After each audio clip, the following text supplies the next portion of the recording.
Vous rappelez-vous, pour ceux qui sont les plus vieux, dans le temps qu'il y avait du baseball à Montréal, ou encore ceux qui sont encore plus vieux. Non, on ne parle pas du hockey, là. Vous rappelez-vous quand le baseball a commencé, je me rappelle d'avoir écouté des vieux films de baseball.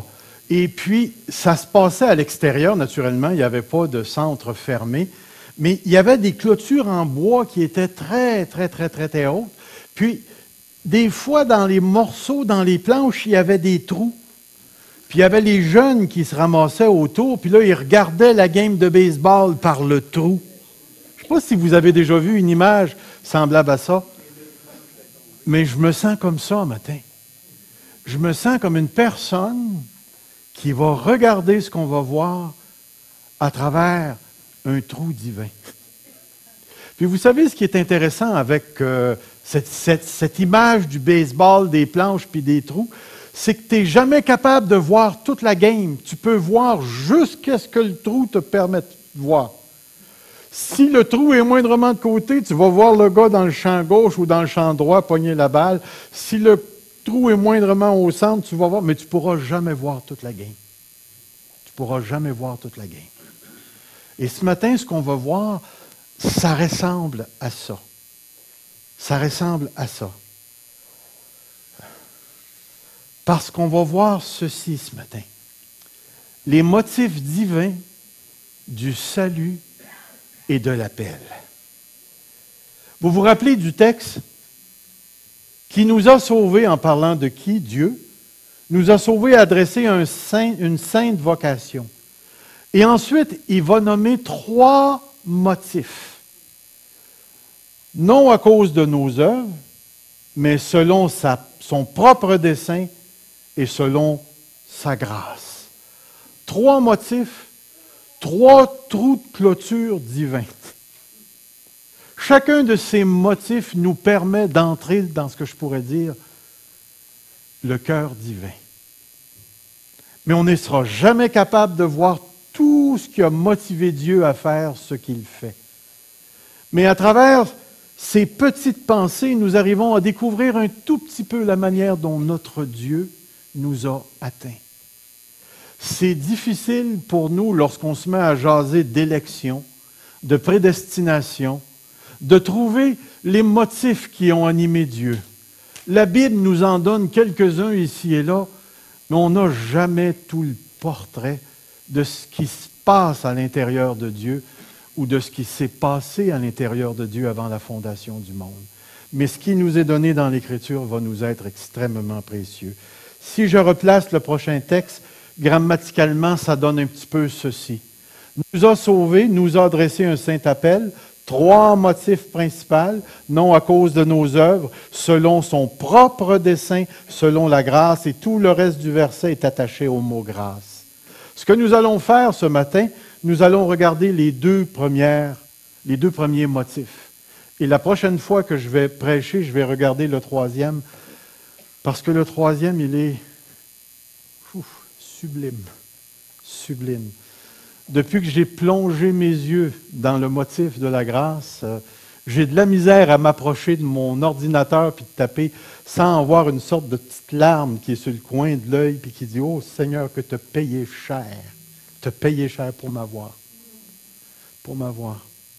Et j'ai, mon ami, il y a des fois, je suis devant l'ordinateur, j'aurais envie d'enlever ma chaise puis de me mettre à genoux drette là, puis de dire « Seigneur, ça se peut pas, ça se peut pas. » Et ce qu'on va voir lorsqu'on va arriver au motif de la grâce, on va voir les profondeurs de l'amour de Dieu. Les profondeurs de l'amour de Dieu. Parce que mon intention, c'est de dépacter, si je peux dire ainsi, ce qui est contenu dans la grâce. Du moins dans la mesure où je serai capable de le faire. Mais pour l'instant, regardons ce matin les 2 premiers motifs qui nous sont donnés de la part de Dieu. Le premier motif, la parole de Dieu nous dit « non à cause de nos œuvres ». Est-ce que vous savez que vous n'êtes pas sauvés par vos œuvres? Savez-vous pourquoi? Eh, mon ami, il y en a des réponses. Regardez bien.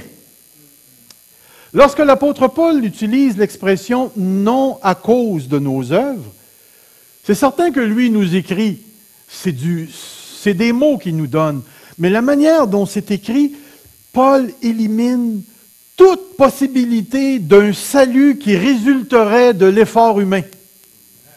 En disant ça, là, c'est impossible qu'un être humain entre dans le salut de Dieu par le moyen de ses œuvres. Rappelez-vous de ceci, Paul n'était pas un Québécois. Paul était un... Il m'a surpris, là, lui, avec son romain, là. Paul était un juif. Puis quand un juif mentionne le mot œuvre, rappelez-vous que le temple n'avait pas été détruit encore quand Paul a écrit sa dernière lettre. Paul était pour quitter cette terre et nous le dit. Mais le temple n'avait pas encore été détruit. Ça a été détruit quasiment une dizaine d'années après la mort de Paul. Mais ce qui est important pour nous à saisir ici, c'est que l'apôtre Paul était un juif, puis pour un juif, le mot œuvre voulait dire quoi? Les œuvres de la loi. Les œuvres de la loi. Et ce que l'apôtre Paul apporte avec cette notion du mot œuvre, c'est qu'en cours de route, les Juifs s'imaginaient réellement que par l'obéissance à la loi, ils se rendraient capables de plaire à Dieu. Le même principe, peu importe, pour toutes les religions, il est impossible à l'homme, par le moyen de ses actes religieux, par le moyen de ses bonnes œuvres, d'entrer dans la présence du Père. Le salut par les œuvres caractérise la plupart des grandes religions. Si vous regardez ici, pour l'islam, on est sauvé par ce que je vous écris là. La profession de foi, Allah est le seul Dieu et Mahomet ou je ne sais pas trop qui est son prophète. La prière, prier 5-6 fois par jour, 5 fois je pense par jour. Après ça, le zakat, c'est la purification des biens, donnez vos biens aux pauvres. Ensuite, c'est le jeûne et ensuite, c'est le pèlerinage à la Mecque. Il faut faire ces choses-là. Puis même encore là, on a appris lors de notre conférence qu'un musulman n'est même pas certain d'aller au ciel, même s'il pratique ces choses-là. Une autre chose que j'ai trouvée intéressante, l'hindouisme. Vous avez déjà entendu le mot karma? Alors voici, le karma est la nécessité qui impose à l'âme de toujours subir une renaissance nouvelle dans une condition humaine ou animale déterminée par la qualité de ses actes passés. Si tu as été méchant, tu vas devenir une mouche. Puis ça, il t'a été très méchant, tu vas être un maringouin, parce que tu es plus facile à tuer. Mais le salut consiste à s'évader de la fatalité du karma et à briser le cycle de renaissance en renaissance en renaissance. De devenir tellement parfait que j'ai plus besoin de karma. Salut par les œuvres. Vous connaissez nos voisins, les témoins de Jéhovah. Dans leurs écrits, j'ai trouvé ceci. En gros, pour être sauvé, il faut fréquenter la salle du royaume, l'église locale des témoins de Jéhovah, accepter les enseignements de l'ODTJ. Je l'ai marqué un petit peu à la fin, l'Organisation des témoins de Jéhovah, c'est-à-dire les enseignements de l'esclave fidèle et avisé, être actif dans le colportage, en somme, faire beaucoup d'efforts vigoureux. En fait, le témoin de Jéhovah ne possède aucune assurance quant au salut. Celui-ci dépend d'une multitude de bonnes œuvres accomplies, non selon la Bible, mais selon les critères de l'Organisation des témoins de Jéhovah. Est-ce qu'on peut se tourner vers le catholicisme? Est-ce qu'on peut se tourner, je ne sais pas moi, vers n'importe quelle autre religion où l'homme est impliqué dans son salut? Et nous allons trouver un salut qui est continuellement présenté comme étant le fruit de l'effort humain. Est-ce que c'est mal de pratiquer une religion? Ça dépend. Ça dépend. Si tu pratiques cette religion-là pour être sauvé, tu as un fichu de problème. Un fichu de problème. Vous rappelez-vous du fameux et du beau texte qu'on retrouve dans l'Évangile de Jean au chapitre 16, où Jésus dit « Je suis le chemin, la vérité et la vie ». Connaissez-vous la suite? « Nul ne vient au Père que par moi ». Puis vous remarquerez une chose, hein? On ne va pas au Père par une religion, on va au Père par une personne. Et c'est tellement important pour nous. Mais je reviens à ma question de départ. Savez-vous pourquoi le salut ne peut pas s'accomplir par les œuvres? Pourquoi est-ce qu'une personne qui met tout son cœur, toute son âme à faire des bonnes œuvres ne pourra pas être reçue devant Dieu? Regardez ce qui est écrit là. Ce n'est pas à cause de Jésus. Les œuvres proviennent d'une seule et même racine, le cœur. Le cœur. N'allons pas chercher plus loin. Le cœur est à la source de tout ce qu'on fait. N'y a-t-il pas un texte dans le livre des Proverbes qui dit « Veille sur ton cœur plus que toute autre chose, car de lui viennent les sources. » Ça peut être de la vie, ça peut être de ton chemin, mais c'est du cœur que sort tout ce que nous sommes.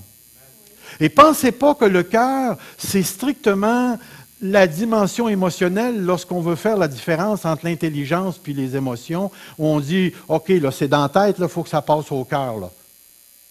Pour l'Écriture, le cœur, dans certains versets, c'est ce que tu ressens au niveau des émotions. Dans d'autres versets, le cœur, c'est directement l'intelligence.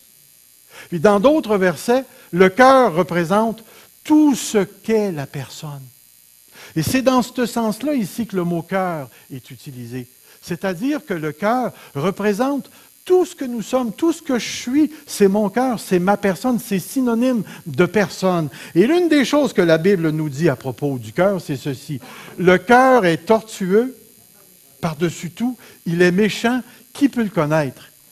S'il vous plaît, allez pas vous présenter en politique avec un thème de même.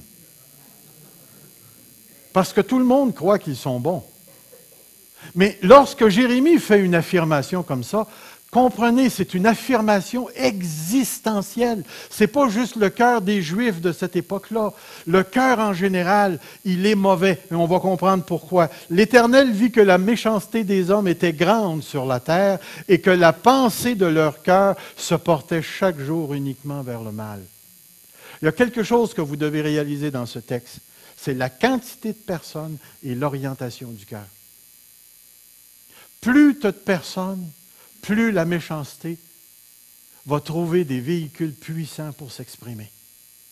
Et plus le péché va devenir collectif et va finir par caractériser l'ensemble des personnes. Et oriente les personnes vers le mal. Regardez les autres textes. Il nous dit ici dans Éphésiens, « Voici donc ce que je dis et ce que je déclare dans le Seigneur.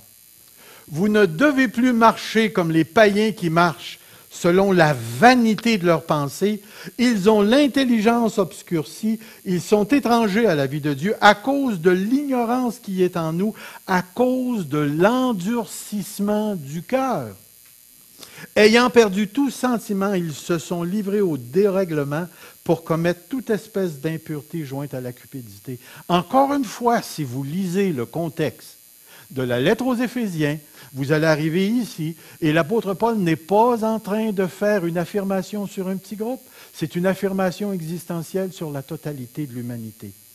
Un autre texte, Romains, et je vous le dis, si vous lisez Romains chapitre 1, vous allez voir qu'à partir du verset 18 en descendant, Paul est en train de parler d'un jugement collectif et non pas d'un individu. Car ayant connu Dieu, ils ne l'ont point glorifié comme Dieu et ne lui ont point rendu grâce, mais ils se sont égarés dans leurs pensées et leur cœur sans intelligence a été plongé dans les ténèbres. Ce sont des affirmations profondes en ce qui concerne la condition de l'humanité. J'en ai mis un, je n'ai pas le temps de le lire, il est trop grand, mais dans Romains chapitre 3, vous allez arriver à la fin, il va dire, verset 17, « Ils ne connaissent pas le chemin de la paix, la crainte de Dieu n'est pas devant leurs yeux. » C'est la condition de tous les êtres humains en dehors de Christ. Et c'est pourquoi il est écrit en dehors de Jésus-Christ, les êtres humains ne pourront jamais présenter une œuvre extérieure ou religieuse qui aura le pouvoir de changer leur intériorité. Aucune. Regardez le texte. C'est par la grâce, en effet, que vous êtes sauvés par le moyen de la foi. Et cela ne vient pas de vous. C'est le don de Dieu. Ce n'est point par les œuvres afin que personne ne se glorifie. Pour illustrer ceci, imaginez-vous que vous êtes dans le désert. Vous êtes dans le désert, ça fait quelques jours, la peau vous brûle, vous êtes toute rouge, vous avez des coups de soleil avec des cloches, vous êtes près de mourir, et finalement, vous arrivez, puis vous tombez complètement, sans force, aux côtés d'un oasis. Mais vous n'êtes pas capable de vous rendre. Vous n'êtes pas capable. Et là, il y a un lépreux qui s'en vient prendre de l'eau et qui s'en vient vous dire, bois. Est-ce que c'est une bonne œuvre? Il est où le problème? Ce que je viens de vous illustrer à travers cette image, c'est exactement la condition de l'être humain. Si seulement Dieu, pendant un instant, pouvait nous laisser voir ce que lui voit à l'intérieur d'un être humain, nous comprendrions sans hésitation ce que le péché a tordu entre nous.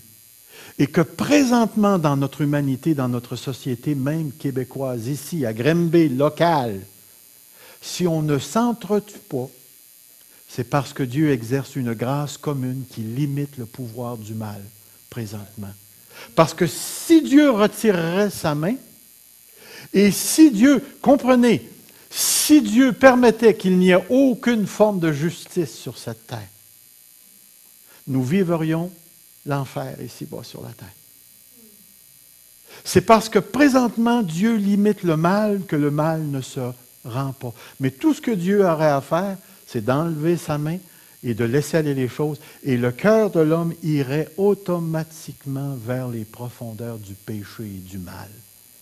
Frères et sœurs, comprenons bien, aujourd'hui, à cause de la grâce commune, que Dieu étant, il fait lever son soleil sur les bons et sur les mauvais. Il exerce une grâce présentement dans la société nord-américaine qui fait en sorte qu'on est capable de poser des gestes de bonté les uns envers les autres jusqu'à un certain point. Mais pile-moi pas sa grosse orteil.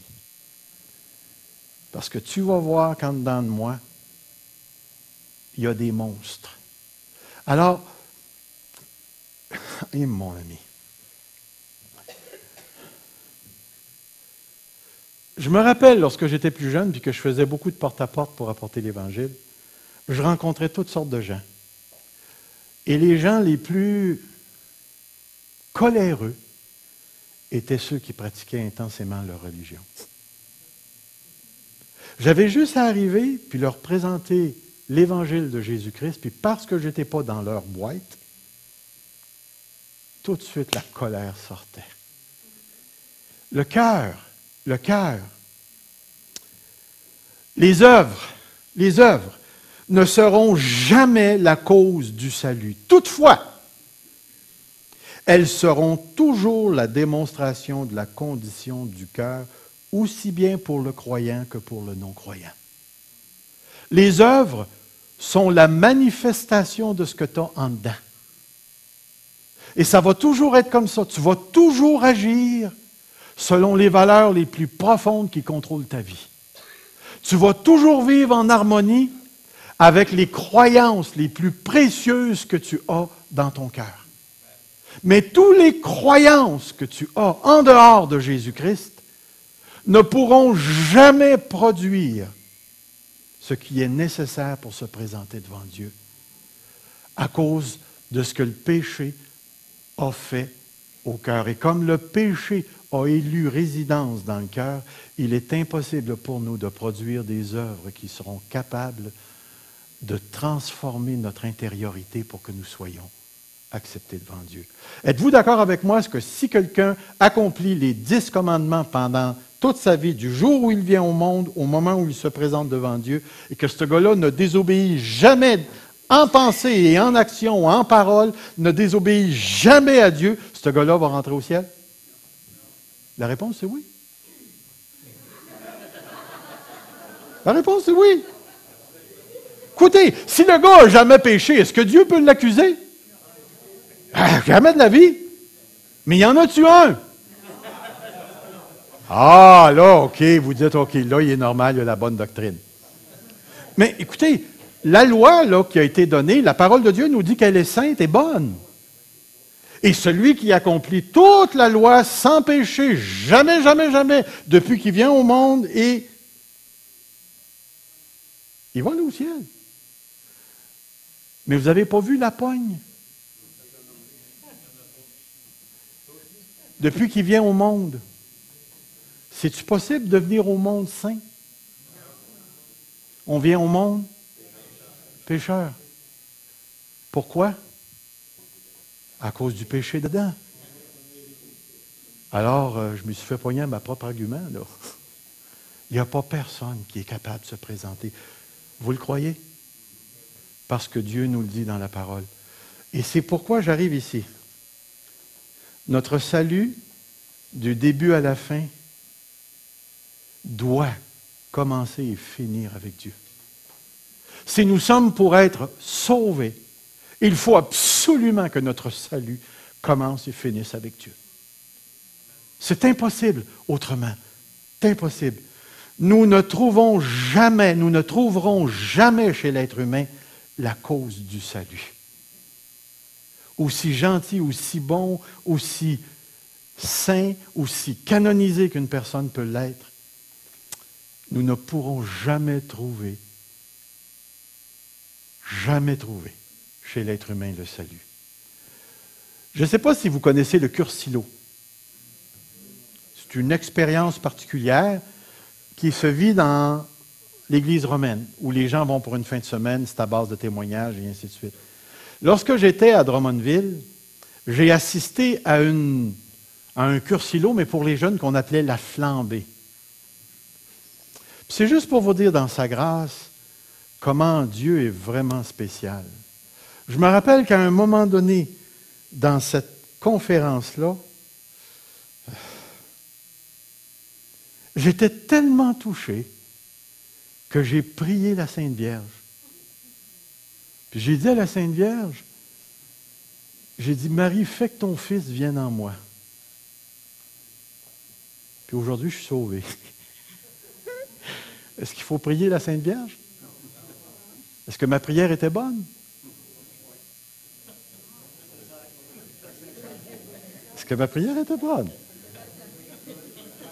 Hi!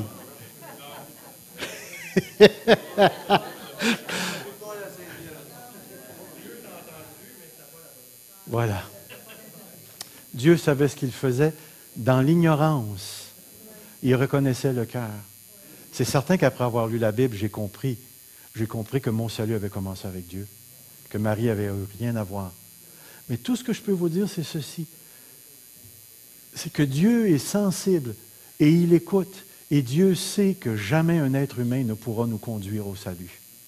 Jamais, jamais, jamais. Mais même dans notre ignorance, Dieu est prêt à entendre nos cœurs. Et c'est pour ça que je crois réellement à cette phrase-là. Nous pouvons dormir en paix. Parce que ça ne vient pas de moi, puisque ça ne peut pas venir de moi. Il faut que ça vienne de Dieu.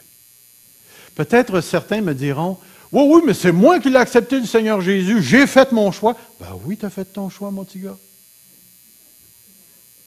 Mais regarde bien ce qui s'en vient. Le deuxième motif, et celui-là aussi, il est intéressant. Le deuxième motif, c'est selon son propre dessein.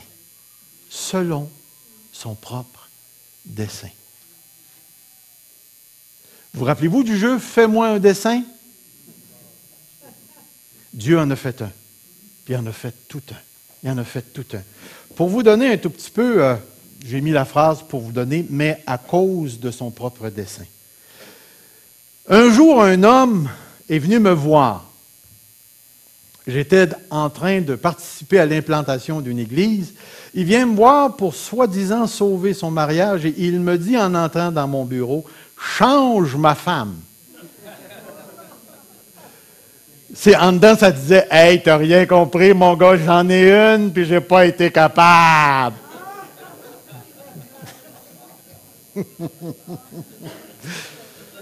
Mais regardez la suite. Il savait très bien qu'il m'était impossible de faire une telle chose. Cet homme avait déjà résolu dans son cœur de divorcer sa femme, son épouse. Tout ce qu'il recherchait, c'était une justification pour le faire, mais ça avait déjà été décidé d'avance dans son cœur. Puis pour rester dans le milieu évangélique, il fallait qu'il trouve une bonne raison biblique pour divorcer sa femme. Lorsque j'étais à Sherbrooke, il y a une autre personne qui est venue me voir, mais là, c'était le contraire. C'était la femme qui voulait divorcer son mari. Non, on ne m'a pas dit « elle change mon mari ». C'était pire que ça. Cette personne-là, écoutez, moi, j'ai jasé avec ce mari-là, j'avais tellement de fun parce qu'il était tellement rationnel. C'était un gars qui pensait, là, puis ses raisonnements étaient bons, étaient justes, c'était le fun de jaser, il était logique. Vraiment un homme intéressant à jaser. Mais il n'avait pas vécu les choses de l'esprit. Et parce qu'il n'avait pas vécu les choses de l'esprit et qu'elle avait vécu les choses de l'esprit, ils étaient plus compatibles. Puis elle est réellement venue me voir pour me dire, sur cette base-là, je désire divorcer mon mari. J'ai fait, wow! Tu vis les choses de l'esprit, puis tu veux pécher? Tu vis les choses de l'esprit, puis j'espère que si tu vis les choses de l'esprit, tu vis le fruit de l'esprit. Mais, mon ami, tu ne peux pas vivre les choses de l'esprit puis haïr. Puis imagine-toi si ta haine est jusque dans le même lit que tu partages avec ton mari. Peux-tu t'imaginer? Mais écoutez, ce qui est intéressant, c'est que cette dame-là, je la connaissais avant qu'elle aille à Toronto, puis avant qu'elle vive les choses de l'esprit. Puis ce qu'elle recherchait, c'était quoi? Briser le couple. Briser le couple. Et là, il y avait une opportunité extraordinaire, selon elle, qui n'était plus aussi extraordinaire quand elle a eu fini de parler avec moi. Mais elle a réalisé. J'espère qu'elle a réalisé. J'espère qu'ils sont encore ensemble, parce que je les ai perdus de vue. Mais jamais, jamais, jamais tu pourras arriver. Mais voyez-vous, pourquoi est-ce qu'une personne peut arriver à mêler l'esprit dans une affaire de même? Les choses de l'esprit sont bonnes, elles sont puissantes. Puis les gens qui les ont vécu des bonnes choses. Mais là, elle, parce qu'elle avait comme mis un auréole autour de ça, son mari maintenant ne pouvait plus être marié avec lui. Mais elle avait déjà résolu dans son cœur de ne plus être avec lui. Et c'est pourquoi j'arrive ici. De la même manière, le mot dessein, résolution, plan, réfère à un moment initial, cette première décision intérieure qui précède l'action et qui constitue l'engendrement d'un plan, d'une résolution, d'un dessein qui va se réaliser. Dans le Nouveau Testament, la protasis, le mot pour dessein, résolution, décision, plan, dessein, décrit la fondation de l'appel et du salut des chrétiens. La certitude de notre espérance repose ou dépend d'une décision préliminaire. Préliminaire. Quelqu'un qui a décidé préalablement ou préalable de Dieu. Elle ne dépend pas de la capacité humaine de prendre des décisions. Parce que tout à l'heure dans le texte, on va voir que ça s'est passé avant la fondation du monde. Et c'est pour ça que c'est important ici. Dans le Nouveau Testament, nous avons des exemples extraordinaires à ce point-ci. Paul utilise le même mot dans Romains 9, 11, l'élection de Jacob est déjà résolue dans la pensée de Dieu, et cela avant même que les enfants fussent nés et qu'ils n'aient fait ni bien ni mal. Dans ce passage, le mot protasis met en évidence le caractère de l'action libre de Dieu qui provient de sa volonté seule. Retenez cette phrase-là, la volonté seule. Regardez le texte.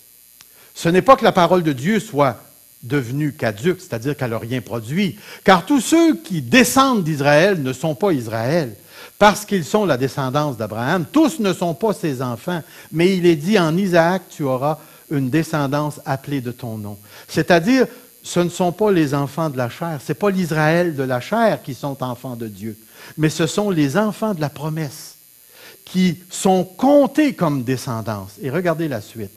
Voici en effet la parole de promesse. À cette même époque, je viendrai et Sarah aura un fils. Bien plus, il fut dit à Rebecca, qui conçut seulement d'Isaac, notre père, et là il va le dire, car les enfants n'étaient pas encore nés. N'étaient pas encore nés, n'existaient pas. Ils n'avaient fait ni bien ni mal. Ça ne pouvait pas dépendre des œuvres, ni bien ni mal. Pourtant, afin que le dessein de Dieu demeure selon l'élection, qui dépend non des œuvres, mais de celui qui appelle, il fut dit à Rebecca, l'aîné sera assis au plus jeune, selon il est écrit, j'ai aimé Jacob, j'ai haï Isaü. Les enfants n'existaient déjà pas, et Dieu avait fait un choix, une décision première. Regardez une autre chose. Dans Éphésiens chapitre 1, 11, l'existence de l'Église et le but de son existence est le fruit de la décision de Dieu. Cette décision précède tout ce qui contribue au bien des croyants. Elle est le résultat des décisions de Dieu. En lui, nous avons été ici mis à part, prédestinés selon le plan qu'il opère, de celui qui opère tout selon la protasis, le dessein, la décision de sa volonté, afin que nous servions à célébrer la gloire et nous qui d'avance avons espéré en Christ. Vous rappelez-vous qu'on cite le texte « Toute chose concourt ». Regardez bien ce texte. En plus, tout ce qui contribue au bien des croyants est le résultat de décisions préalables de Dieu. Nous savons du reste que toute chose concourt au bien de ceux qui aiment Dieu, de ceux qui sont appelés selon son dessein. Selon son dessein. Cette décision que Dieu a prise, il l'a prise de sa propre volonté, indépendamment de la liberté humaine, parce qu'elle les précède. Réalisez-vous qu'à 19 ans, j'ai quitté l'armée pour devenir prêtre. J'ai réellement quitté l'armée pour devenir prêtre. Et moi, j'avais pris une décision. Je quittais l'armée. Comme vous le savez, je m'étais fait mettre dehors de 5 secondaires. Je n'avais pas eu le temps de finir mon secondaire.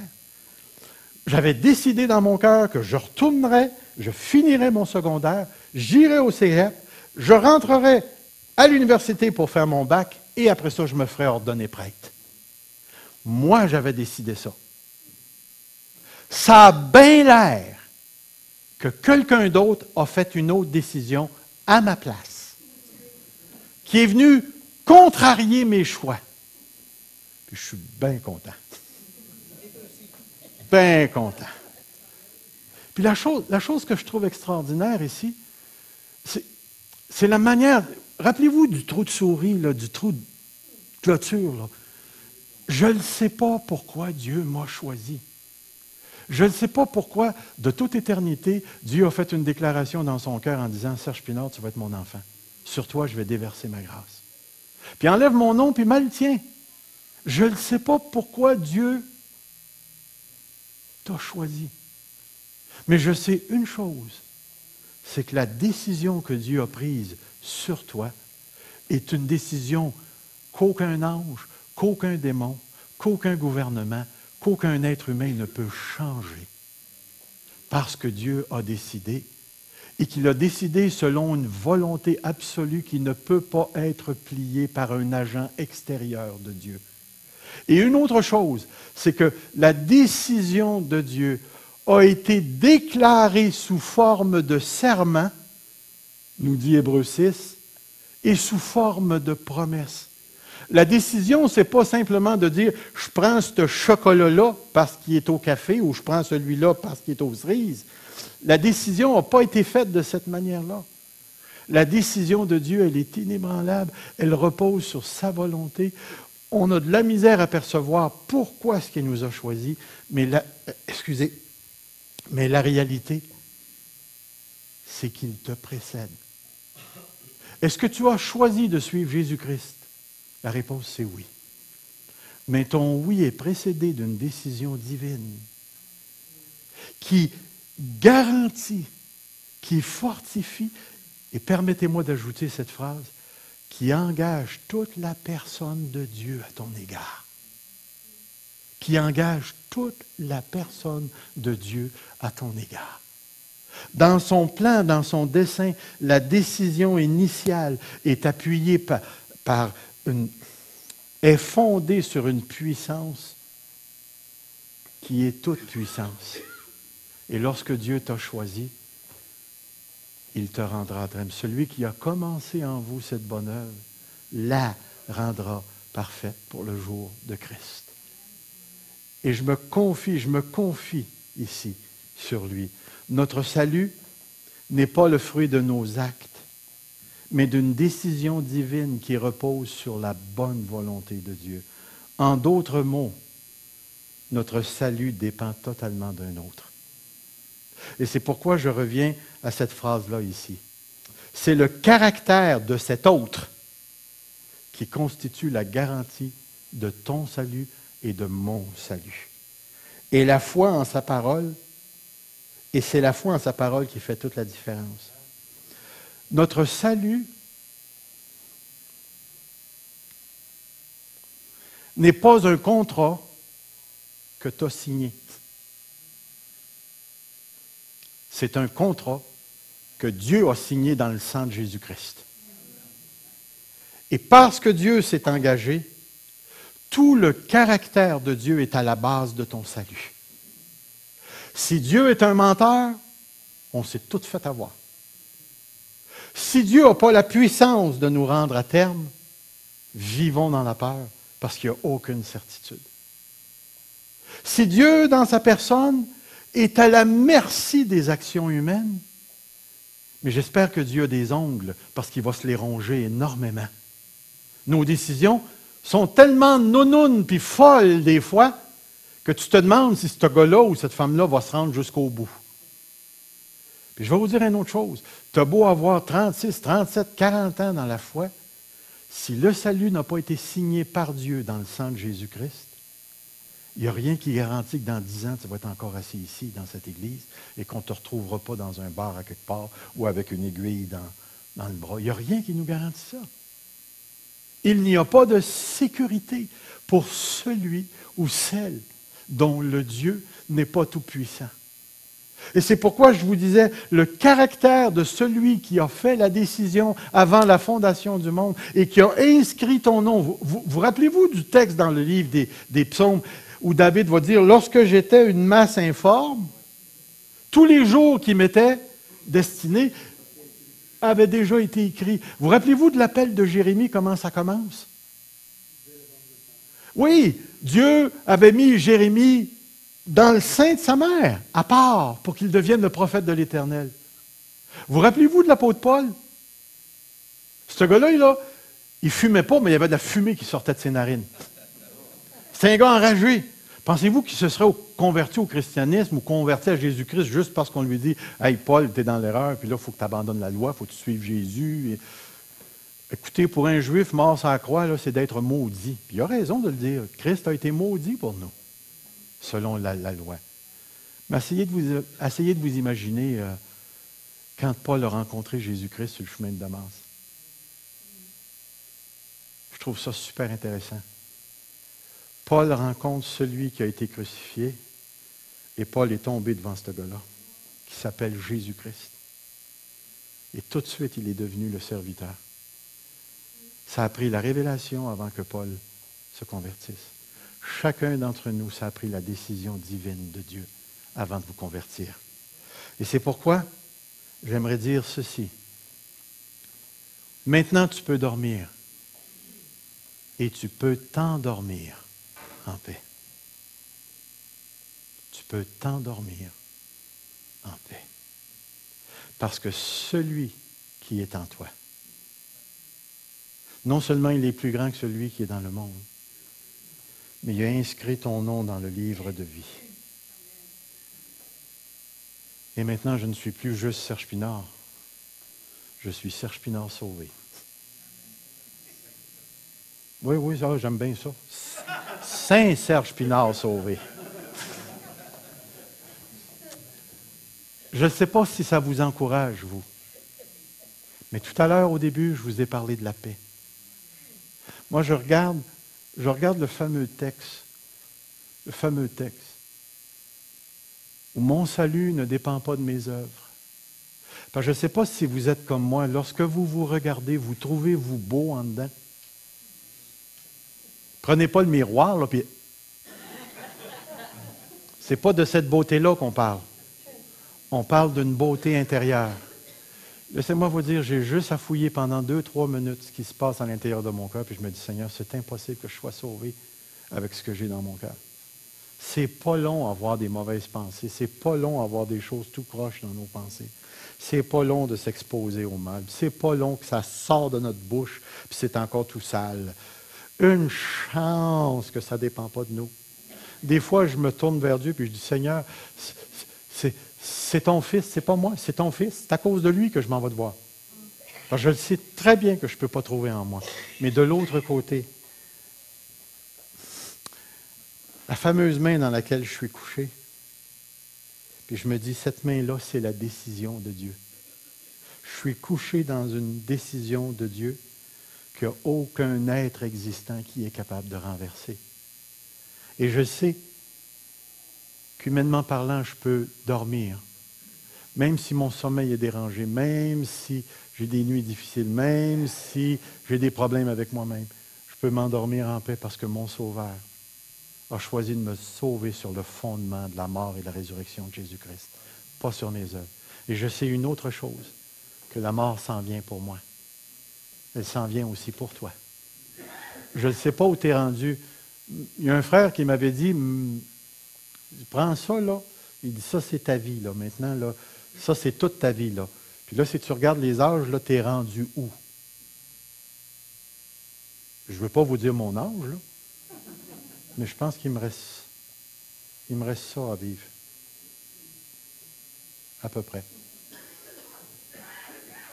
Je peux m'endormir. Je peux m'endormir dans la sécurité. Je peux mourir en sachant que mon Dieu tient dans sa main mon éternité et qu'il va me la donner. Je ne sais pas ce que ça vous fait à vous, mais moi, là, je regarde les gens mourir parce que dans le ministère que Dieu donne aux pasteurs, on se retrouve auprès des gens qui sont décédés et à l'occasion, on va en voir des gens comme le père de Patrice, que je suis allé voir juste avant qu'il parte, parce qu'il est parti le soir de l'après-midi qu'on est allé le voir. Puis il est parti. Il n'est plus là. Puis, ça vient me chercher à chaque fois. À chaque fois, ça vient me chercher. Parce que je sais qu'un jour, c'est moi qui vais être dans ce lit-là. Et que même si mon épouse, mes enfants ont de la peine, je vais pouvoir leur dire, je sais où je m'en vais. Je vais pouvoir mourir en paix. Je vais pouvoir mourir en paix. Et je vais te dire, tourne tes yeux vers le Québec maintenant. Puis regarde le nombre de personnes qui peuvent dire, je vais mourir en paix. Regarde le nombre de personnes qui peuvent dire ça. Et tu vas voir que tu es un ou une privilégiée. Où l'amour de Dieu est venu t'atteindre. Et dans sa grâce, il avait décidé que tu viendrais à lui et que tu servirais pour la louange de sa gloire. Et maintenant, te voici ici. Pour le temps qui te reste à vivre et ton pèlerinage terrestre, ton séjour sur la terre, vis pour lui. Parce que les décisions ont déjà été prises. Que Dieu te bénisse, qu'il fasse couler sur lui cette paix. Cette paix qui est plus grande que tous les troubles. Et apporte avec toi ce verset des Écritures. Dans Romains chapitre 8, le verset 18, qui dit « Il n'y a aucune mesure, aucune commune mesure entre les souffrances du temps présent et la gloire qui nous est réservée dans les cieux. Il n'y a aucune mesure. Et c'est écrit par la main de Dieu avec l'encre du sang de Christ sur ton âme. Et sais-tu ce qui est écrit? Celui-là ou celle-là, il est à moi. Il est à moi. Alors ce matin,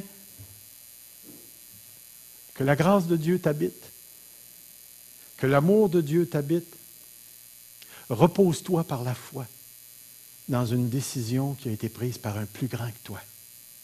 Et quand tu te regarderas et que tu seras déçu de toi et que tu pourras présenter tes petites œuvres devant Dieu, rappelle-toi que les œuvres sont là juste pour confirmer que tu as la foi. Elles ne sont pas là pour te sauver. Elles sont importantes, les œuvres. Mais les œuvres ne sont pas le fruit de ton salut, car ton salut provient d'une décision éternelle. Courbons-nous devant Dieu. Seigneur, notre Dieu, nous te remercions, nous te bénissons. Je ne sais pas où sont les gens qui sont ici, mais s'il y a quelqu'un ce matin qui ne connaît pas Jésus-Christ comme son sauveur, laisse-le ou la pas partir, Seigneur, sans parler à quelqu'un qui connaît Jésus et qui peut lui montrer le chemin qui mène à la vie éternelle. Seigneur, tu es tellement proche de nous ce matin. Tu es tellement ici ce matin, là, Seigneur, que même nos yeux humains qui n'arrivent pas à voir ne sont pas un handicap. Tu entends nos prières, même des fois nos prières tout croche. Tu nous entends, tu connais nos cœurs, Seigneur. Et tu es prêt à sauver tous ceux qui s'approchent de toi à travers Jésus-Christ. Alors je te prie, Seigneur, s'il y a quelqu'un ce matin qui n'est pas sauvé, amène-le à la croix de Jésus. Parce que dans la croix, il va trouver tout le pardon nécessaire pour tous les péchés de sa vie. Et il va trouver la grâce infinie, Seigneur, qui prend le pécheur et qui l'emmène dans le royaume de Dieu et qui en fait un enfant de Dieu. C'est là que tu nous as rencontrés, Seigneur. Je te prie, Père, sauve ceux qui ont besoin d'être sauvés. Ne laisse pas la religion nous handicaper. Ne laisse pas la parenté, Seigneur, nous limiter à marcher avec Jésus-Christ. Ne laisse pas nos maris, nos épouses nous empêcher de te suivre. Ne laisse pas le démon, Seigneur, enlever la semence qui a été semée dans le cœur. Ne permets pas non plus aux désirs de ce monde, aux soucis de ce siècle, de venir tuer la semence, Seigneur. La parole de Dieu qui nous présente Christ, mort et ressuscité. Seigneur notre Dieu, que ce matin, le salut soit donné. Le salut soit donné. Père éternel,